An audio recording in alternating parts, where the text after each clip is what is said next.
আজকের রেসিপি বাড়ির তৈরি রসগোল্লা।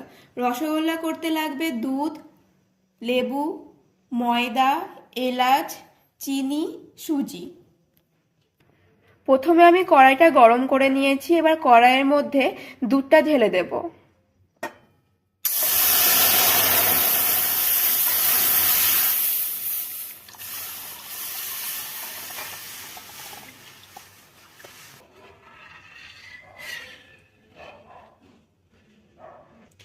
দুধটা গরম হচ্ছে, দুধটা ফুটে গেলে লেবুটা চেপে দেব। দুধটা ফুটে গেছে, এবার দুধের মধ্যে লেবুগুলো দিয়ে দেব। লেবুটা চিপে দেবো। লেবুগুলো চিপে দেব।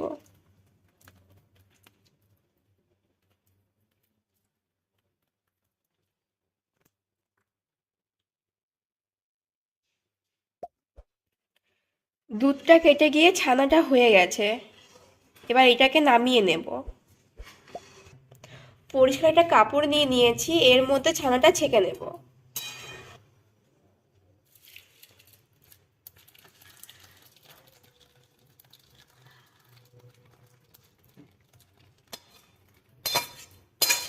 ছানাটার মধ্যে এবার ঠান্ডা জল মিশিয়ে দেব।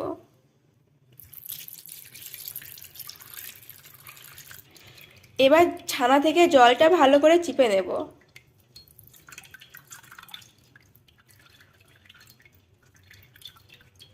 যাতে একদমই জল না থাকে। ছানার জলটা ঝরিয়ে নেওয়ার জন্য আমি আধা ঘন্টা মতো রেখে দেব। আধা ঘন্টা পর জলটা ঝরে গেছে। এবার থালাটায় ছানাটা ঢেলে নেব।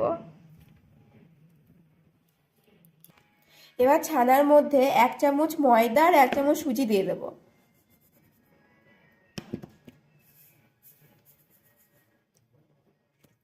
এবার ছানাটাকে সুন্দর করে মেখে নেব।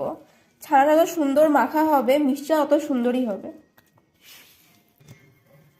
ছানাটা মাখা হয়ে গেছে, কোথাও লেগে যাচ্ছে না, তাহলে ছানাটা সুন্দর মাখা হয়েছে। এবার আমি লেচিগুলো করে নেব ছোট ছোট করে।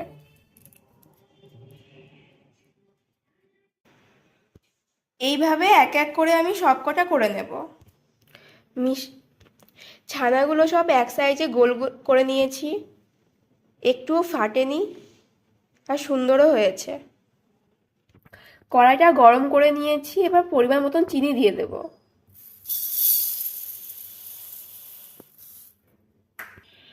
দু বাটি চিনি দিয়েছি, সেহেতু আমি 4 বাটি জল দিয়ে দেব।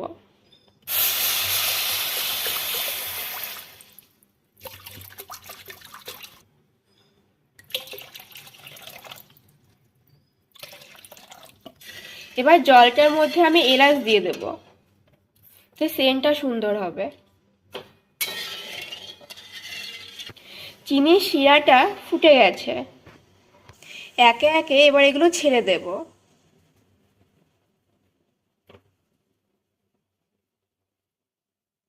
মিষ্টিটা হাই ফ্লেমেই করতে হবে, না হলে জালটা ভালো হবে না।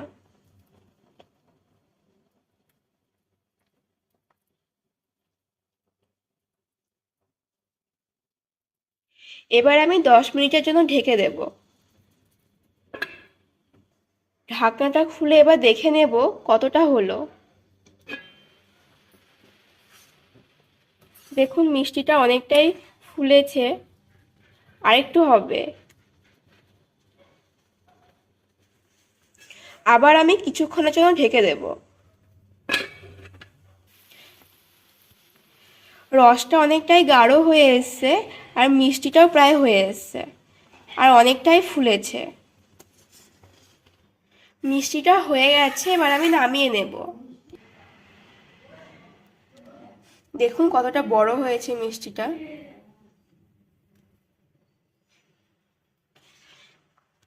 মিষ্টিটা রেডি হয়ে গেছে আর সুন্দরও হয়েছে। এভাবে আপনারা অবশ্যই বাড়িতে করে খেয়ে দেখবেন, ভালো লাগবে। আর ভালো লাগলে একটা like, comment, share and subscribe করে দেবেন।